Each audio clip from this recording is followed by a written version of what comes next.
Hello, आपके सामने है हिंदी साहित्य का इतिहास जो आचार्य रामचंद्र शुक्ल का है। तो आज हम आपको वीडियो लोड करने जा रहे हैं 561 हिंदी साहित्य का इतिहास। आशा करते हैं आप इसे सुनकर अपने टीजीटी, पीजीटी, नेट, जेआरएफ और कंपटीशन में उपयोगी लाएंगे, क्योंकि अब किताबों के बीच से पूछा जाता है तो ये बहुत महत्वपूर्ण है। भले फ्री में है तो आप इसे लाइक और शेयर करें और इसका उपयोग फ़ायदा उठाएं। व्यंग व्यंजक संबंध को लेकर लक्षणा, मर्म पीड़ा के हास्य, हे मेरे पीड़ित मन। इसका मतलब है आधार अधेय संबंध और आधार अधेय संबंध लेकर। तीसरे नंबर पर चांदनी का स्वभाव में वास, विचारों में बच्चों की सांस। चांदनी मतलब मृदुलता, शीतलता, बच्चों की सांस मतलब भोलापन। चौथा, मृत्यु का यही दीर्घ निश्वास, मृत्यु आसन, मृत्यु व्यक्ति अथवा मृतक के लिए शोक करने वाले व्यक्ति। कौन तुम अतुल अरुण अनाम शिशु के लिए है, कौन तुम अतुल अरुण अनाम शिशु के लिए है, अल्प आर्थक के स्थान पर निषेध आर्थक है। पल्लों में प्रक्रिया के आवेश के कारण, पल्लो है रचनाएं, ठीक है, प्रक्रिया के आवेग के कारण विचित्र प्रदर्शन की प्रवृत्ति अधिक थी, जिसके लिए कहीं कहीं अंग्रेजी के लाक्षणिक प्रयोग भी ज्यों के त्यों ले लिए गए, पर पीछे यह प्रवृत्ति घटती गई। प्रसाद की रचनाओं में शब्दों के लाक्षणिक वैचित्र्य की प्रवृत्ति उतनी नहीं रही जितनी साम्य के दुरूह भावना की। उसके उपलक्षण सिंबल्स सामान्य अनुभूति के मेल में होते हैं। तो यहाँ उपलक्षण का इंग्लिश इन्होंने ब्रैकेट में लिखा है सिंबल। जैसे लहर, लहर में पहला है, देखिए उदाहरण पहला, झंझा झकोर गर्जना है, बिजली है नीरद माला, पाकर इस शून्य हृदय को सबने आ डेरा डाला। झंझा झकोर मतलब क्षोभ, आकुलता। गर्जना मतलब वेदना की तड़प, बिजली। चमक या टीस मतलब नीरद माला, अंधकार। नीरद माला मतलब अंधकार। शून्य शब्द विशेषण के अतिरिक्त आकाशवाचक भी है, जिससे व्यक्ति में बहुत सुंदर समन्वय आ जाता है। दूसरा नंबर, पतझड़ था झाड़ खड़े थे सूखे से फुलवारी में, किसलय दल कुसुम बिछाकर आए तुम इस क्यारी में। लहर से लिया गया है ये, प्रसाद की है रचना। पतझड़ मतलब उदासी, किसलय दल कुसुम मतलब बसंत, सरसता और प्रफुल्लता, आंसू से है। देखिए तीसरा, कांटों ने भी पहना मोती, कटीले पौधे, पीड़ा पहुँचाने वाले कठोर हृदय, मनुष्य। पहना मोती मतलब हिमबुंद धारण किया, अश्रु पूर्ण हुए, लहर। आप प्रस्तुत किस प्रकार एक देशीय सूक्ष्म और धुंधले पर मर्म व्यंजक साम्य का धुंधला सा आधार लेकर खड़े किए जाते हैं। यह बात नीचे के कुछ उदाहरण से स्पष्ट हो जाती। नंबर 1, उठ उठ री लघु लग उठ उठ री लघु लघु लोल लहर, करुणा की नौ अंगड़ाई सी, मलयानिल की परछाई सी, इस सूखे तट पर छहर छहर। लहर का अर्थ है सरस कोमल भाव, सूखा तट मतलब अर्थ मतलब शुष्क जीवन। अप्रस्तुत या उपमान भी लाक्षणिक हैं, ठीक है। अप्रस्तुत उपमान क्या है, लाक्षणिक। अपनी किताब में ऐसे लिखा है, देखिए सामने आपके है। दूसरा नंबर, गूढ़ कल्पना सी कवियों की अज्ञात के विस्मय सी, ऋषियों के गंभीर हृदय सी, बच्चों के तुलतुलाते भय सी। छाया से लिया गया है, जयशंकर प्रसाद की कविता है। तीसरा नंबर, गिरवर के उर से उठ उठ कर उच्च आकांक्षाओं से तरुवर है, झांक रहे नीरस नभ पर, उठे हुए पेड़ों का सम्य मनुष्य के हृदय की उन उच्च आकांक्षाओं से है जो लोक के परे जाती है। चौथा, बनमाला के गीतों सा गर्जना में बिखरा है मधुमाशा। छाया की रचनाएं गीतों के रूप में ही अधिकतर होती है, इससे उसमें अनविंत कम दिखाई पड़ती है। जहाँ यह अनविंत होती है वहीं समूची रचना अनुयुक्ति पद्धति पर की जाती है। इस प्रकार साम्य भावना का भी प्रचुर हम सर्वत्र पाते हैं। यहाँ साम्य भावना हमारे हृदय का प्रचार करने वाली से सृष्टि के साथ मनुष्य के गूढ़ संबंध की धारणा बांधने वाली अत्यंत अपेक्षित मनोभूमि है, जिसमें संदेह नहीं, पर यह सच्चा मार्मिक प्रभाव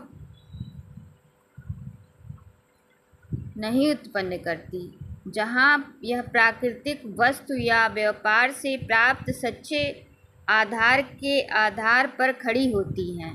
प्राकृत अपने अनंत रूपों और व्यापारों के द्वारा अनेक बातों की शुद्ध व अगूढ़ व्यंजना करती रहती है। इस व्यंजना को ना परख कर या ना ग्रहण करके जो संविधान के साथ जो साम्य विधान होता है वह मार्मिक और उद्बोधक होता है। जैसे ये छायावाद से लिया है, जयशंकर प्रसाद और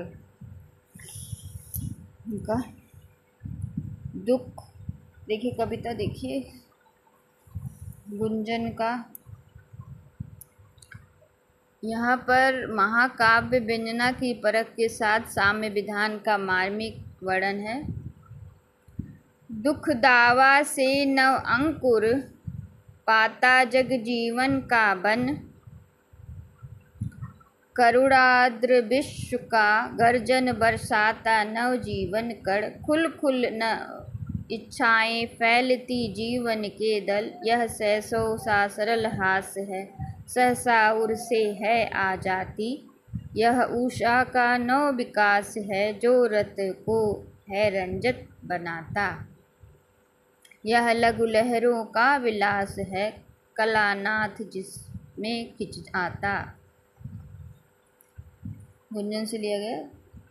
हंस पड़े कुसुमों में छविमान, जहाँ जग के पद चिन्ह पुनित, वहीं सुख में आंसू बन प्राण, ओज में लुढ़क दमकते गीत।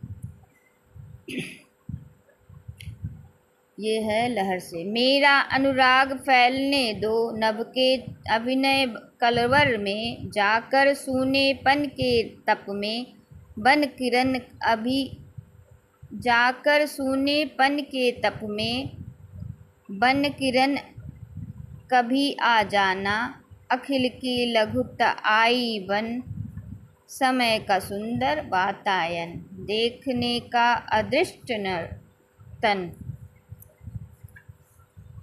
देखिए आंसू से। जल उठा स्नेह दीपक सा, नवनीत हृदय था मेरा, अब शेष धूम रेखा से चित्रित कर रहा अंधेरा। आंसू देखिए लिखा है, आंसू का है।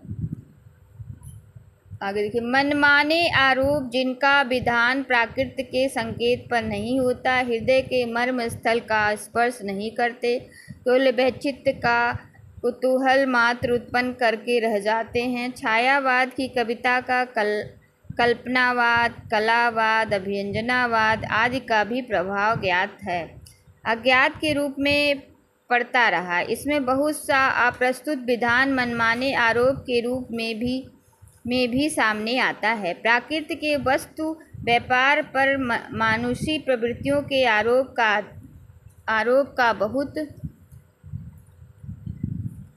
चलन हो जाने से कभी कभी ये अपने वस्तु व्यापार की प्राकृतिक व्यंजना से बहुत दूर जा पड़े, जैसे चांदनी के इस वर्णन में।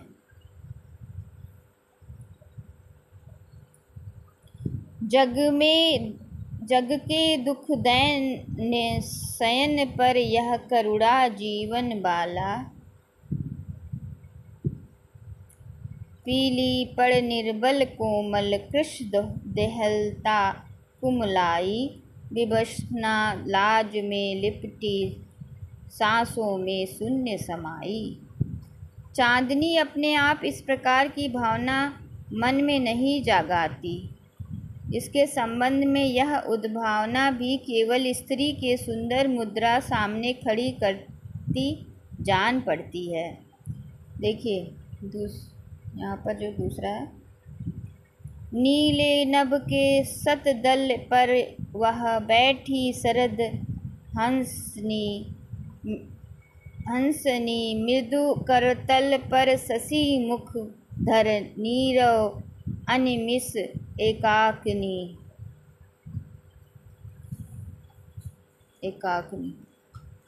इसी प्रकार आंसुओं को नैनों के बाल कहना भी व्यर्थ सा है। नीचे की जूठी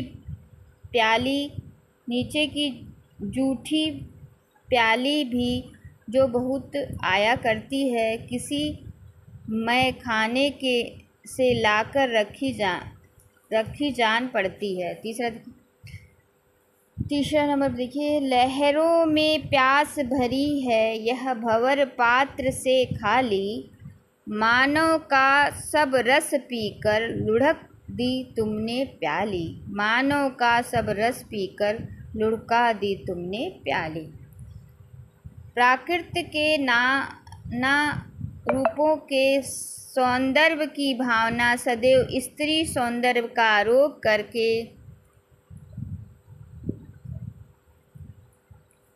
करना उक्त भावना के संकीर्णता सूचित करता है। कालिदास ने मेघदूत से निर्विंध्य और सिंधु नदियों की स्त्री सौंदर्य और भावना की है, जिससे नदी और मेघ के प्राकृतिक संबंध की रमणीय व्यंजना होती है। ग्रीष्म में नदियाँ सूखती पतली हो जाती हैं और तपती रहती हैं।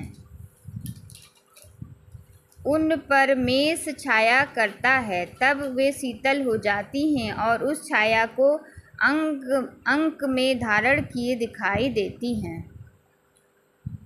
वही मेष बरस कर उनकी क्षीणता दूर करता है। दोनों के बीच इसी प्राकृतिक संबंध की व्यंजना ग्रहण करके कालिदास ने अप्रस्तुत विधान किया है। पर सौंदर्य की भावना सर्वत्र स्त्री का चित्र चिपका करना खेल सा हो जाता है। उषा सुंदरी के कपोलों की ललाई रजनी की रत्न जटिल केश कलाप दीर्घ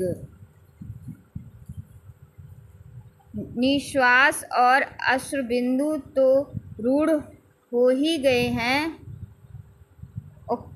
किरण लहर चंद्रिका छाया तितली, कौन सा किरण लहर चंद्रिका छाया तितली, सब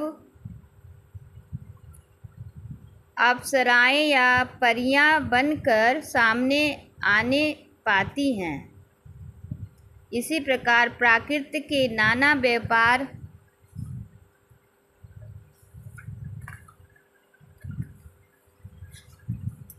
भी चुम्बन आलिंगन मधुग्रहण मधुदान कामनी की क्रीड़ा इत्यादि में अधिकतर परिणत दिखाई देता है। कहने का तात्पर्य यह है कि प्रकृति के नाना वस्तुओं और व्यापारों व्यापारों का अपना अपना अलग सौंदर्य भी है जो एक ही प्रकार की वस्तु या व्यापार के आरोप द्वारा अभिव्यक्त नहीं हो सकता। इसी प्रकार पंत जी की छाया बिची विलास,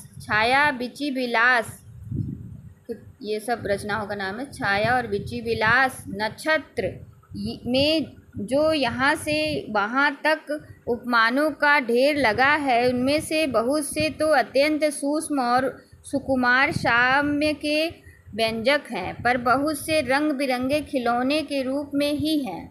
ऐसी रचनाएं उस कल्पनावाद, कलावाद या व्यंजनावाद के उदाहरण सी लगती है, जिसके अनुसार कभी कल्पना का काम प्रकृति के नाना वस्तुएं लेकर एक नया निर्माण करना व नूतन दृष्टि खड़ी करना, प्रकृति के सच्चे स्वरूप, उनकी सच्ची व्यंजना ग्रहण करना उक्त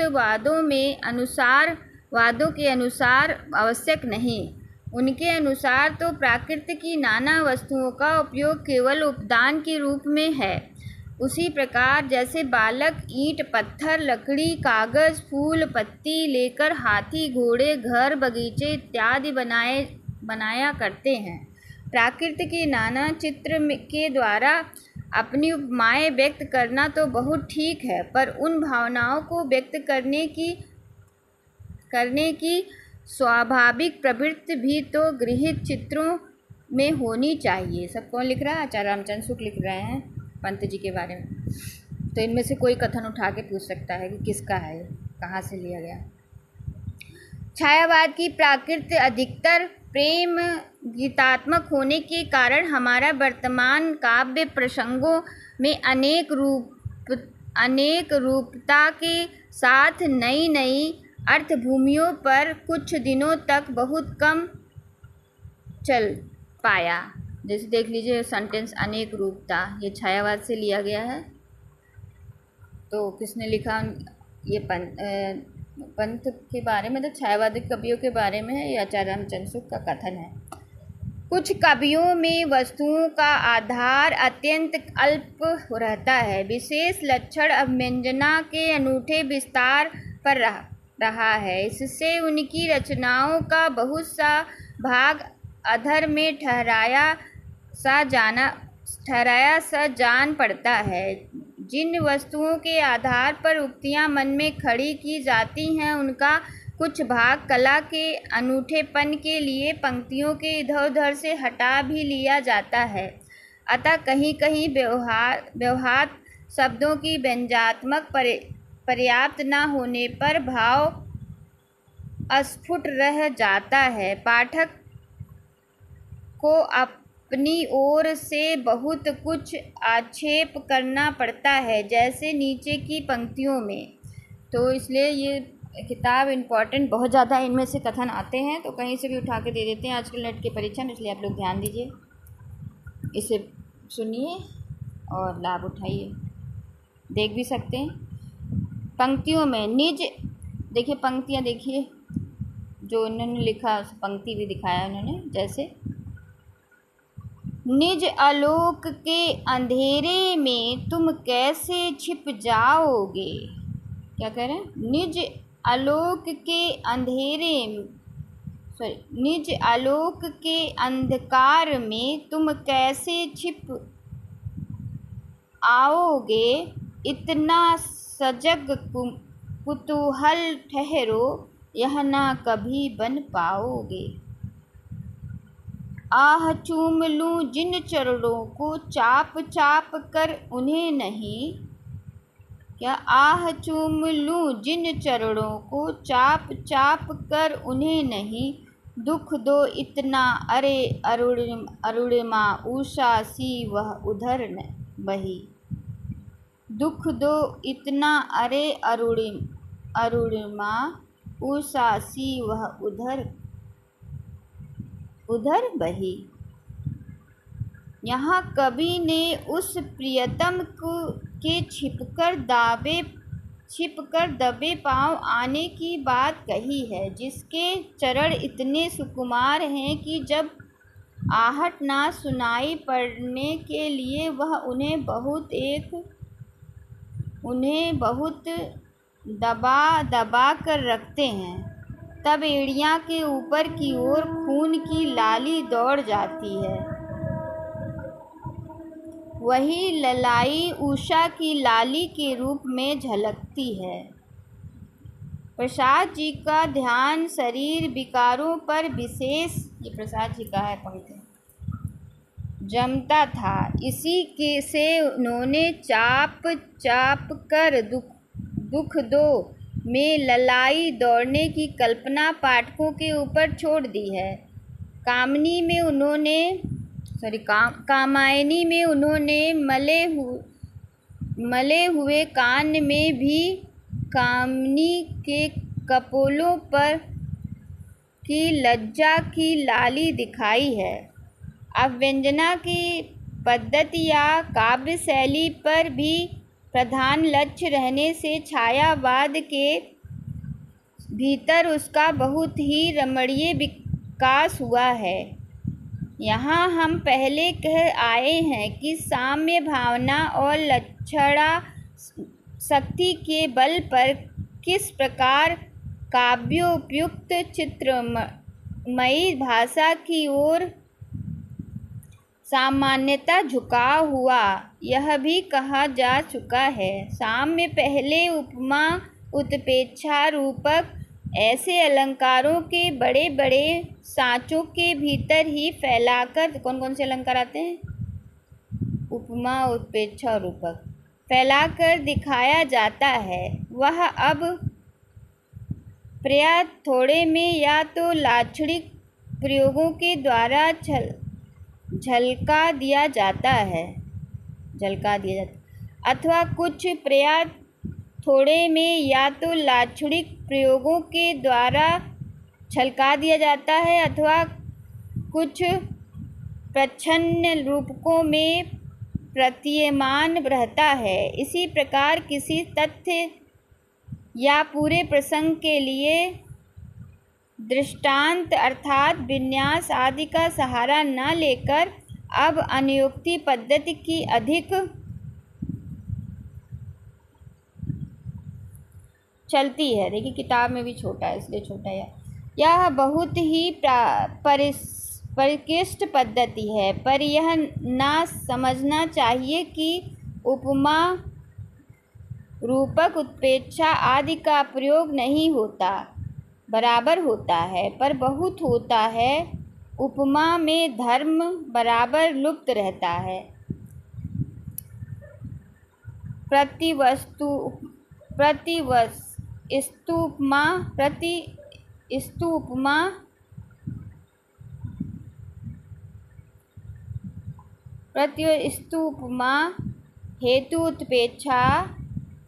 हेतुत्प्रेक्षा विरोध श्लेष और देखिए एकावली इत्यादि अलंकार भी कहाँ कहीं पाए जाते हैं। तो और से अलंकार कौन कौन से इनमें? प्रतिष्ठा, हेतुत्प्रेक्षा, विरोध और श्लेष और एकावली अलंकार किस प्रकार एक बंधे घेरे से निकलकर अब छायावादी कहे जाने वाले कवि धीरे धीरे जगत और जीवन के अनंत क्षेत्र में इधर उधर दृष्टि फैलाते देखे जा रहे हैं, इनका आभास दिया जा चुका है। अब तक इनकी कल्पना थोड़े सी जगह के भीतर कलापूर्ण और मनोरंजक नृत्य सा कर रही थी। यह जगत और जीवन के जटिल स्वरूप में घबराने वाले का जी बहलाने का काम करती रही हैं। अब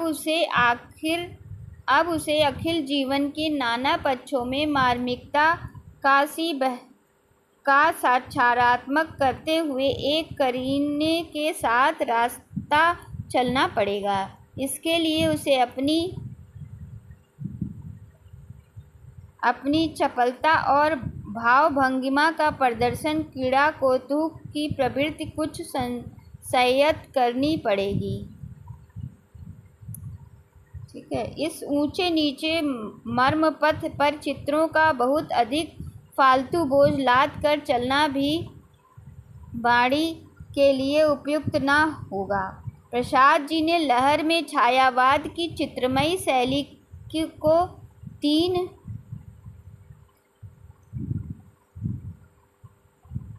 ऐतिहासिक जीवनखंडों के बीच ले जाकर आजमाया है। इसमें कथा वस्तु का विन्यास नाटकीय